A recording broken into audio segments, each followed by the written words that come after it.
अभी कुछ दिन पहले महाराष्ट्र में महानगर पालिकाओं का चुनाव संपन्न हुआ। इस चुनाव में जो नतीजे घोषित हुए, उन नतीजों के बारे में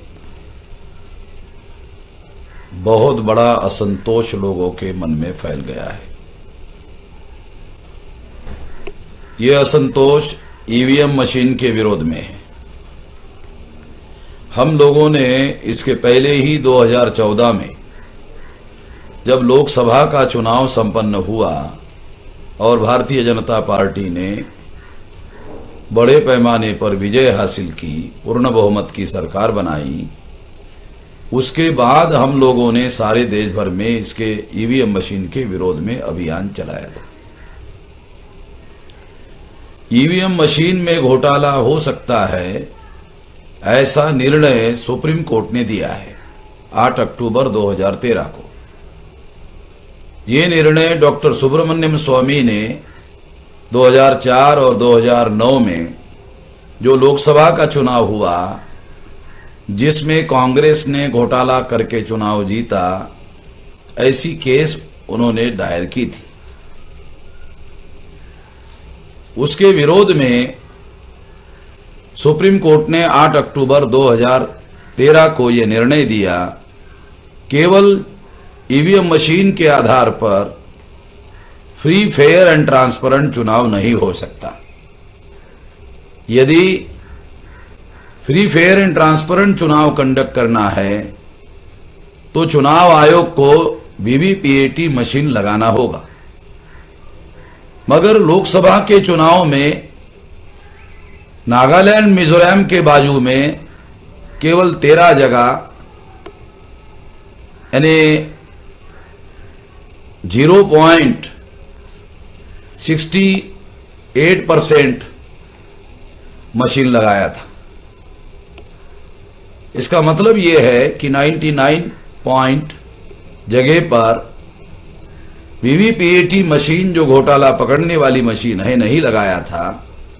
इसके आधार पर हम लोगों ने ये बताया था कि लोकसभा चुनाव 2014 में घोटाला हुआ और घोटाला होकर भारतीय जनता पार्टी ने चुनाव जीता। ऐसा मुद्दा हमने प्रचार में लाया था। लोगों ने उस समय इन बातों को ज्यादा ध्यान नहीं दिया।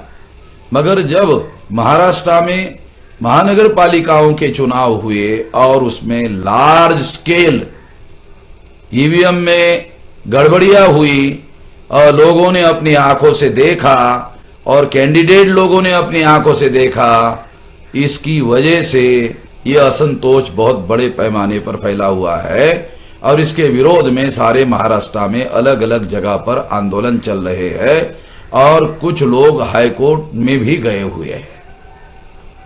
मैं ये कहना चाहता हूं कि हम लोगों ने तो पहले ही ईवीएम में घोटाला होता है और इसी वजह से सुप्रीम कोर्ट ने घोटाला पकड़ने वाली मशीन वीवीपीएटी लगाने के लिए आदेश दिया था। वो आदेश पर चुनाव आयोग ने अभी तक अमल नहीं किया। इस वजह से हम लोगों ने उसके खिलाफ, चुनाव आयोग के खिलाफ कंटेम्प्ट ऑफ कोर्ट की केस दायर की थी।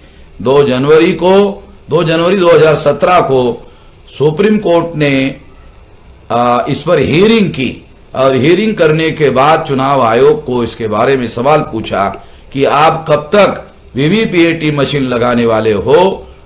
चुनाव आयोग के पास इसका आज तक कोई जवाब नहीं था, उस समय तक कोई जवाब नहीं था और इस वजह से सुप्रीम कोर्ट ने उनको 8 हफ्ते का समय दिया था।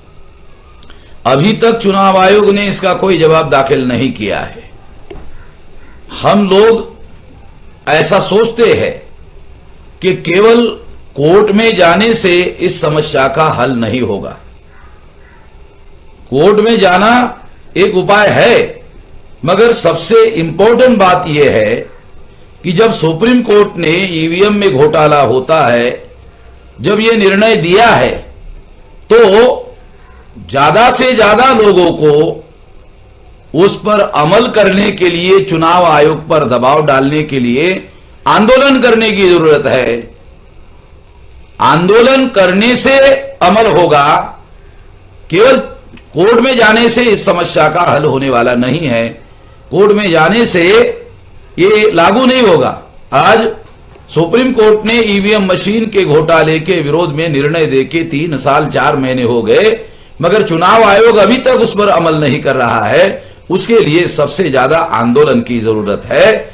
और जो अनियमितताएं या जो बहुत सारी गलत बातें महाराष्ट्र के महानगर पालिका के चुनाव में पकड़ी गई है, उसका सारा डॉक्यूमेंटेशन करके कोर्ट में, सुप्रीम कोर्ट में भी जाना जरूरी है। मगर मैं कोर्ट में जाने वाले जो लोग हैं उनको यह अनुरोध करना चाहूंगा कि जो लोग भी कोर्ट में जाना चाहते हैं उनको 2 बातें ध्यान रखना चाहिए। एक, इसका संपूर्णता जिन लोगों ने अभ्यास किया है उनका सलाह मशवरा लेना चाहिए। दूसरी बात, इसके लिए आंदोलन करना जरूरी है, क्योंकि सुप्रीम कोर्ट ने ऑलरेडी निर्णय दिया गया है। तो इसको अभी ये बात ध्यान रखना होगा। और आने वाले समय में अगर लोकतंत्र को बचाना है तो बैलेट पेपर के द्वारा ही चुनाव होना चाहिए। अगर बैलेट पेपर के द्वारा चुनाव नहीं होता है तो लोकतंत्र को बचाना संभव नहीं है, ऐसा मेरा मानना है। इसके लिए आंदोलन करने की जरूरत है। धन्यवाद।